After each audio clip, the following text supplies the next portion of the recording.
Okay, two things on this play coming up: the call at first and the argument that ensues. Watch the play. Umpire's in good position, but it looks like the first baseman's way off the bag. We'll be back to that in a minute. Here we have a little argument. The umpire's walking away, trying to get away, not being the aggressor, not being confrontational. Head coach shows up. Coach is a little excited, but the umpire's maintaining his poise and his composure.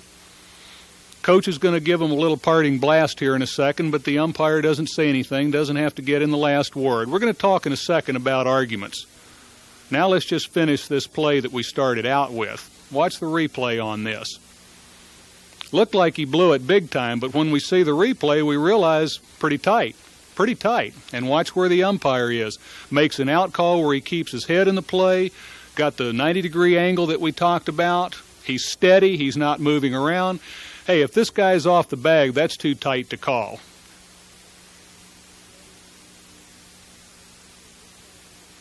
Good position, good call.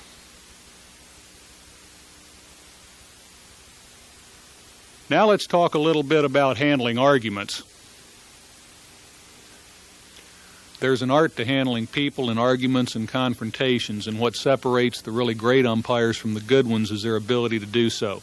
So let's just review a few basic principles involved in handling situations. First thing is to understand the game situation at the time of the argument and what the purpose of the argument is. And this is probably stating the obvious, but it needs to be restated.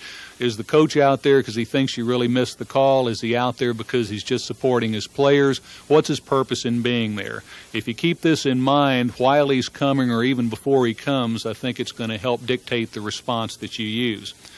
Second point is to be a good listener. It's hard to do that when people are shouting at you, but ultimately what coaches want is to feel as if you're paying attention to what they said and what their concerns are. You might ask him what he saw on a certain play. Try to limit the discussion to the issue at hand. Don't get bogged down in what happened 3 innings ago or yesterday. But make good eye contact with them, possibly even restate what it is they said. You might say, Coach, let me be sure I understand what your concern is. In other words, you think so-and-so happened. If you restate their comments, it makes it appear to them that you really were paying attention. Third thing is to try to avoid personal attacks if possible. They may get profane with you, but that's no excuse for your getting profane with them. I know we've all done it, but all it does is take a bad situation and make it worse. Try to avoid provocative words like shut up or one more word and you're done and all that sort of thing. Try to avoid provocative body language. The fourth point is to try to look for mutually satisfying solutions. We're not talking about bending rules and compromising rules, but there are situations in which some sort of an amicable compromise can be reached. And if you try to make an effort with the coach to work out a compromise where that's appropriate, both of you may end up with a pleasing result. Point 5 is be conscious of eye contact and your tone of voice. On the one hand, as I'm saying, we don't want to come across in a provocative manner, but by the same token, we don't want to appear as if we've been intimidated. One thing that you can do to keep from coming across like you've been intimidated is to make and keep good eye contact with the coach while the argument's going on. Doesn't mean you have to be talking at the time, but it's a good idea to be looking them square in the eye as opposed to fooling around with your indicator or kicking the dirt or making it look as if you wish you were anywhere but there.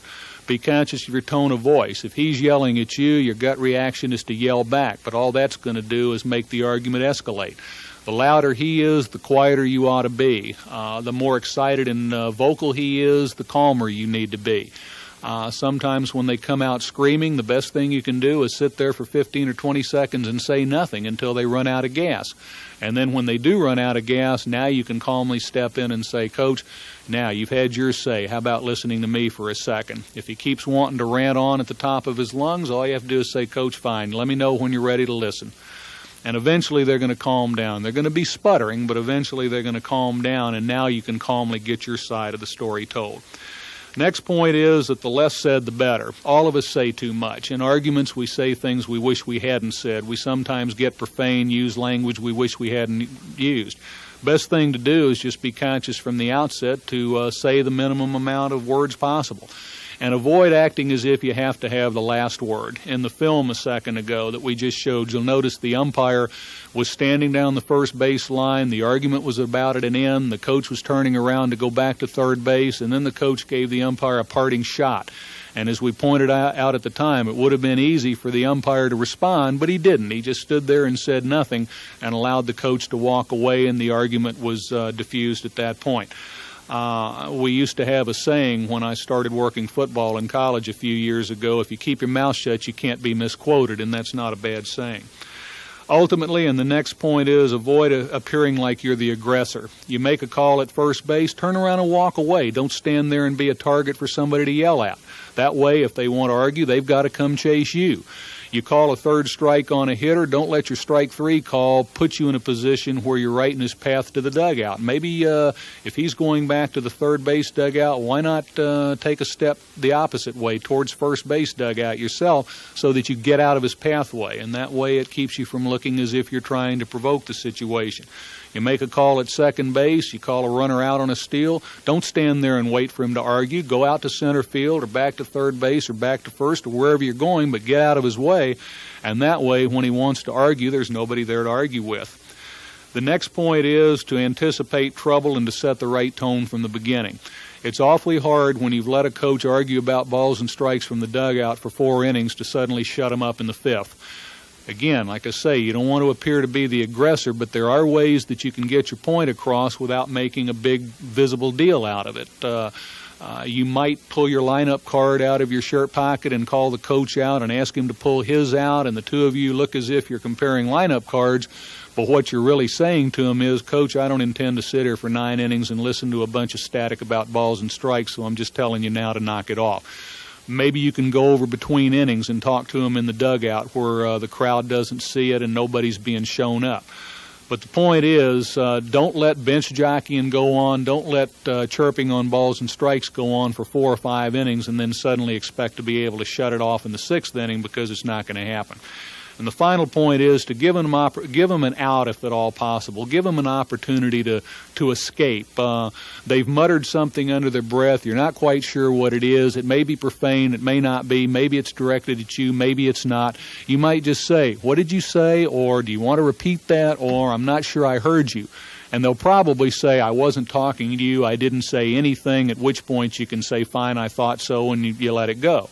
Obviously, if they repeat it and say, well, you know, what I was really saying is that you're a blind so-and-so, you've given them an opportunity, they didn't take advantage of it, now you really don't have any recourse. But if there is a way to give them an out or give them an escape, let them take advantage of it, because ultimately we'd like to try to keep ejections to the bare minimum and only eject people when it's absolutely essential.